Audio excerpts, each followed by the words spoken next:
Hello, type fans, and oh, that's stupid. No. Hello, anyone. Who cares? Welcome to another episode of what this and who, what, when, where, why. Sarah, what's this? What's this show called we're doing just now? What's the name of the channel? It's called Liz Reacts. Okay. It's an episode. It's an episode of Liz Reacts. But I'm not. We're having. No. I guess. No, I can't be. No, that's stupid. You're stupid. No. This is Liz chat. Another Liz chat. We've got one of my wonderful pals today, a real bosom buddy, who I've known for maybe since the beginning of time. Who knows? Maybe. Could be. It's all the same stuff, isn't it? Atoms, bits and bobs, this and that. Mm-hmm. Just about.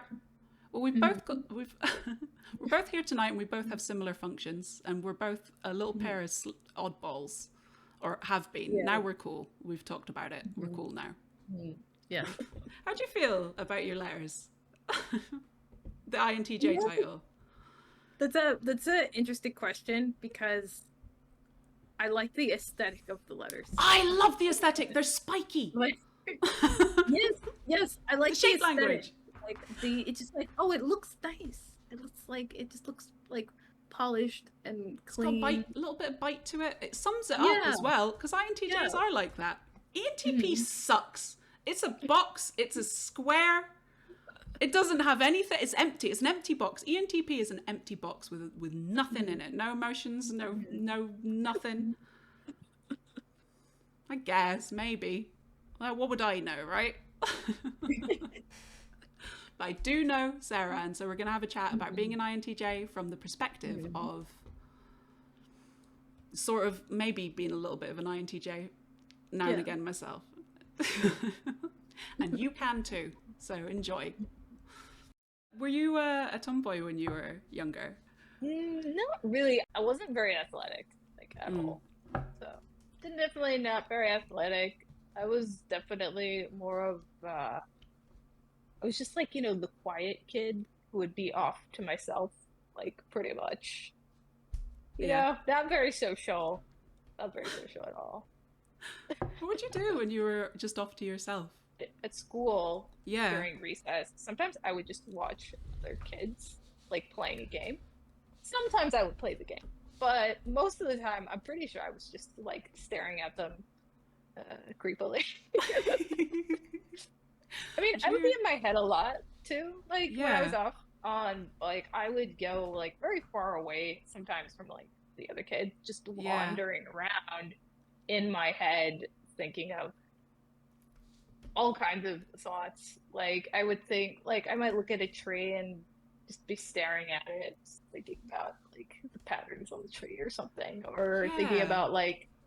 I remember one time when I was like, I think I was like maybe third grade. I would go off and wander around, and I would sometimes imagine like there were little maybe like characters in my head or something like that. Oh, Yeah. Were they your characters, or did you were they characters from books? Oh gosh.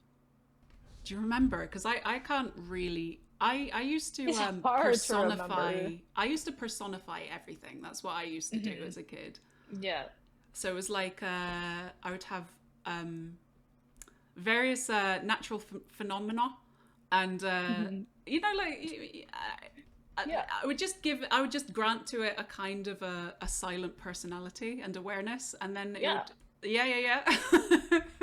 Oh yeah, I would do that. Like I would feel like certain things were very much alive in a almost like personifying sort of way. Yeah. As a kid, I thought everything was alive, and everything kind of had its own. Everything kind of like it had its own perspective, I guess, or like its own it wanted that everything was alive and everything wanted something, right? And it was like that makes sense. But something different depending on like what it was. So the rascally old wind sometimes wanted to blow you around and be a jerk, and sometimes the rascally old wind was like a nice friend who would bring you secrets from elsewhere, because the secrets blew in from somewhere else and the wind knew about them because the wind was everywhere. And it's like as what I do now is like, even when I'm doing my, like, I'm sorting out technical problems on my computer, I'm like, the computer wants me to fail, the computer wants me to become like, do you know? If I'm like cutting something and like the knife almost like nicks me, I'll be like, oh, the knife tried to bite me. You Like you like, jerk of a knife. You like hellish. chopping onions, and then it's like, oh, that was definitely in a knife. That was not me. That was the knife for sure. Yeah, I definitely, and that's like, it's not true. I mean, it probably isn't, that it's all conspiring against us in a grand tapestry of universal sort of panpsychic Yeah. interconnected existence that we are a part of. But if you sort of pretend that if you kind of feel like it is, it kind of gives you quite an easy breezy relationship with lots of different stuff happening around you. Yeah. That's how I feel. Like, I feel INTJs are just so everyone knows, we've just experienced catastrophic technical issues from for ages. If you'll notice how calm we both are. I kind of feel, I don't know, I feel very calm when shit goes wrong and like malfunctions and in quite devastating ways. It always feels okay to me. It feels serious, you know, and you need to deal with it. But I never really panic. Like, I don't usually panic either. I think the only time when I might feel a little bit panicked is if like there are like people that like are like, it's in a situation where like a person is involved in an immediate sense, and then it's like, oh no, and you have to account for that. Yeah, exactly. Yeah, we had puppies last year. That was the thing that really stressed me out about having all the puppies, is that I didn't want to be a big bitch and scare the puppies with how much I needed to do everything. Do you know what I'm saying? Yeah. Like, I think that's fairly been fairly key to my experience, is concentrating very hard on not being a massive bitch, and when stuff, you know? Yeah. You seem like a very, very nice person, I would say, Sarah. I usually am. I don't really like engaging in like conflicts with people. No, well, not like conflicts, but like I don't really like things to get too heated. Yeah. Usually when I'm engaging with people. So if like someone else is getting heated, I will kind of like try to do the opposite a lot of the times. The counterweight. Yeah. The counterweight function. Yeah. It does feel like I think INTJs, they can find the balance with another single person in a really smooth, calm, constant, steady, flowy kind of way. Yeah. That kind of keeps it kind of, it pulls it back to the middle as you go along. Yeah, it does. Yeah. I feel like the more people are added into the situation, the more it becomes like less of me maintaining my composure and more of me just completely zoning out from what's happening. Just detaching and like going into your own composure somewhere else. Exactly. Yeah. Flowing on. Yeah. Yeah. As the more people that are added, the more activated I am. Like the more exciting I find it, and the more tuned into the whole the energy pattern, and then it's like, Yeah. you're kind of doing the same thing, I think, as an ENTP. A lot of people don't give ENTPs credit because, like, we're chaosy, madcap, whatever, right? What you're mostly doing, like, whenever I've run a group, is like, you're like, stop it. This way. Come on, guys. Fucking hell. It's just... like, literally, like, the introverted version of that is like if I can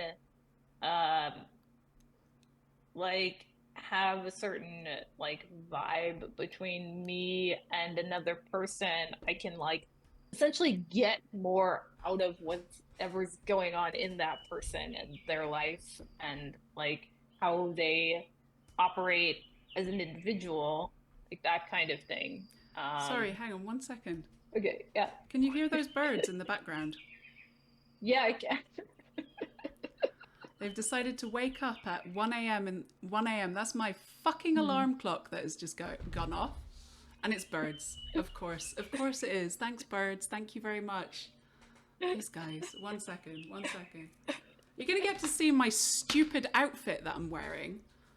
Look at it. Look at this. Dumbass. Right. Oh, it matches. That's great. Stop this now.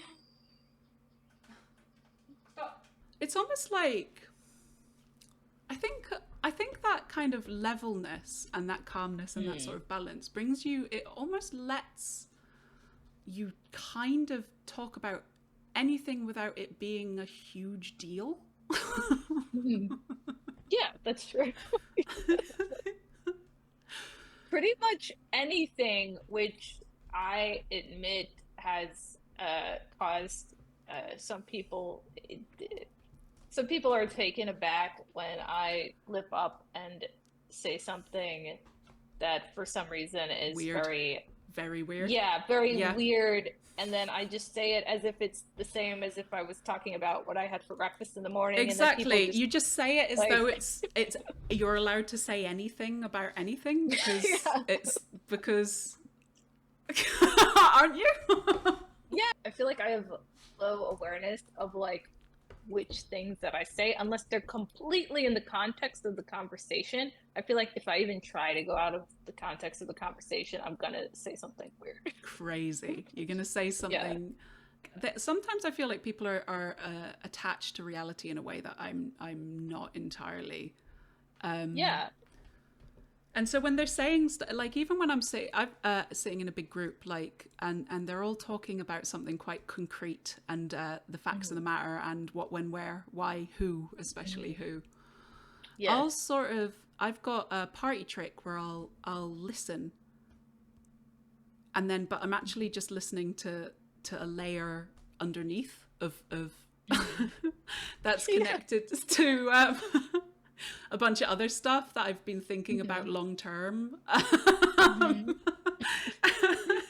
I'm trying to like hook it together and trying to get to underneath what everyone's at, why everyone is why are they talking about this and why does it matter to them?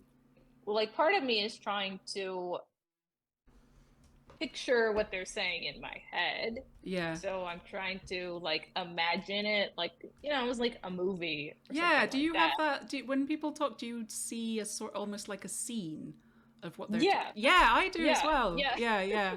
At the same time, it's like,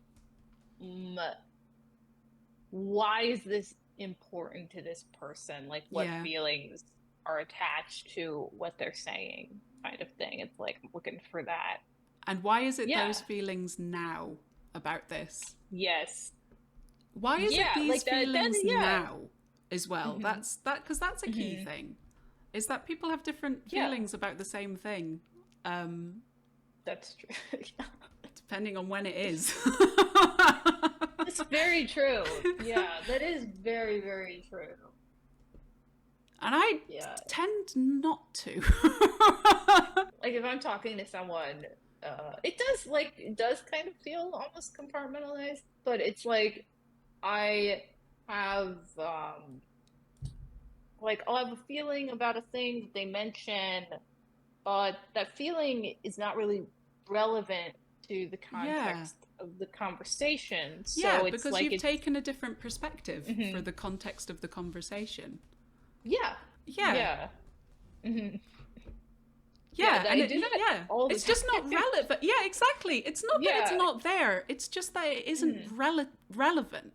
Like, why do you need to know how I specifically feel about this element of whatever we're talking about? That's not the purpose of what we're talking about.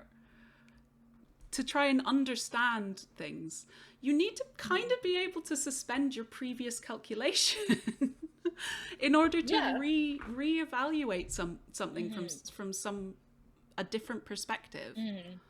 Yeah. hmm You need to but Yeah. the calculations are still there, I think. They're still there. Yeah, they're Yeah. still there. I feel like it's almost this like I want to open my perspective in the moment because it's like my feelings on that thing might change based on the information I'm getting. So I want to allow that to be able to happen while You I'm want talking. a clean entry for the information, and then you can kind of assess it later. Yeah, exactly. Like I want to be I want to have that space to compare it to feelings that I've already had and then decide whatever the new feeling situation is going to be. And to bear in mind other perspectives as well, because I feel like when I'm with someone and I'm really paying attention to what they're thinking, their perspective.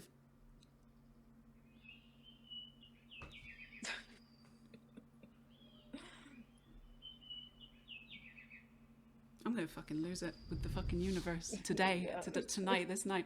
I was enjoying that conversation. That was cool. Right, one second. God, it's been a lot tonight. Everything, the world, everything. Like this is an imposition. I've asked this charming and interesting young lady to speak to me tonight, and it's just gone wrong non-stop. And I know it's not my fault, but it kind of is. So stop it. Right, anyway. What the hell were we talking about? Perspectives. We're talking about taking different perspectives. Yeah. Because you can't create. I feel like this anyway. I find it very difficult to create a concrete set of values out of my own single perspective. I kind like. I kind of want to check it from lots of different angles and then pin it in almost like so that I can come up with the right value for it. Almost like not a faulty weird one that's made up of me not knowing enough. Do you know what I'm saying? Exactly. It's like I want to be aware of my own values, but I also want to be aware of somebody else's individual values, because to me it's like everyone has a unique situation. So like my context is different from their context, so I can't just like completely take my context as truth or something like that. It's like you're equals, right? You're an equal. You have an equal subjective perspective to someone else, right? The only time where you don't feel like that is when they say a bunch of stuff and it doesn't add up, and it's like, and you're and they say a bunch of stuff and then they output a value that doesn't make sense for them or other people. Like it's like, why are you doing this? Value. It's one of those things where I feel like people will state a value and then they will say why they value it, and I feel almost like they're not. There's like a disconnect. Like the real reason they have that value is like a different reason than what they're telling you. And then I'm like, I'm not, I don't like, I'm like, maybe your value is like, it would work for other people, but the reasons you're giving don't add up to each other. You haven't thought about this, my friend. That's what it comes down to a lot of the time, is like, it sounds to me, you haven't actually thought about this. You've just had a react, or even you've inherited a reaction. That's what happens a lot, is people kind of like, they have someone else's values sitting in their head, and then in order to justify them, it's like value, a value cascade of like all these interconnected like reasons, which are outputs from different people that don't necessarily fit together, and then output the thing that's underneath it. And you can tell what is actually underneath it. It's usually normal, and is normal human stuff, which is like normal. Yeah, and mostly okay. Yeah, I feel like I'm always trying to drill down to like, okay, what is the thing behind all this other stuff they're saying, which doesn't seem to make that much sense? What's the thing where's the shape, like you where's said? the so you're not listening to the things they say and then writing that down in your things they say-o-meter, and then saying, okay, they've said that, so that's true, and that's it's when have they said these things? What did I say in response? What was there before? Why is that contextually there? And then you write, right, he's fine. No, hang on, I need to think of something that I can put into this video. You know, she's convinced that nobody loves her, and she's convinced that she has to do everything she can to cling on to the people that she's got, or something like that. Like, that's not a good example, because I'm thinking of a conversation I had with someone about that very thing that was very clear cut, and we talked about it like nuts and bolts, like but you know what I'm saying? Like, there's an underlying thing, you know. There's usually so much fear. There's so much fear involved. Oh yeah. Usually there's a lot of fear, or it was like a survival need in order to maintain the love or the safety or the connection with like some figure, and they ended up just repeating that pattern because like, well, this is what you do to do this, right? Like, this is how you operate in a relationship, right? Because that's what I've been doing, you know, from the time I was like really young. It makes sense. Like, that's how I always think. It's one of the things I'm not sure if I believe this anymore, but like, I hope it's true, which is everyone does what makes sense to them. Right? Because I don't know if that's true. But that's what I believed for a very, very long time. It's what I always told myself whenever someone, you know, was really doing me wrong, is like, oh, well, everyone does what makes sense to them. But I don't know. Is that true? Do you think that's true? I mean, it sounds like it should be true. So that's how I assume it works, and that's got me into a lot of trouble, man. Like I've always assumed that everyone kind of does what makes sense to them, and it sounds true. Yeah, it sounds true, but it's true, like when I think about people who do things, I'm like, well, I would want things to make sense for me, but some people might not even might not even care. They might not care. Like, they might not care if this makes sense. They might not even care. They might not even be thinking about outcomes. Yeah, exactly. There are people, like, I'm thinking about outcomes so often that to me non-stop. It's just like, of course you would think about it. Obviously people must be thinking about outcomes, because what else would they be thinking about every waking minute of the day? Exactly. Yeah. Surely. And people want things to be nice, right? So yeah, you know, it's funny, like, some people have other desires or intentions. Like, I guess that self-sacrifice. Like something that they're doing for completely different reasons than I might be doing. Revenge. Sometimes. Exactly. Like, that's a pretty intense one. It's like going, you know what I'm saying? Like, yeah, totally. I don't think I could do it. Jealousy. Like, one of those things.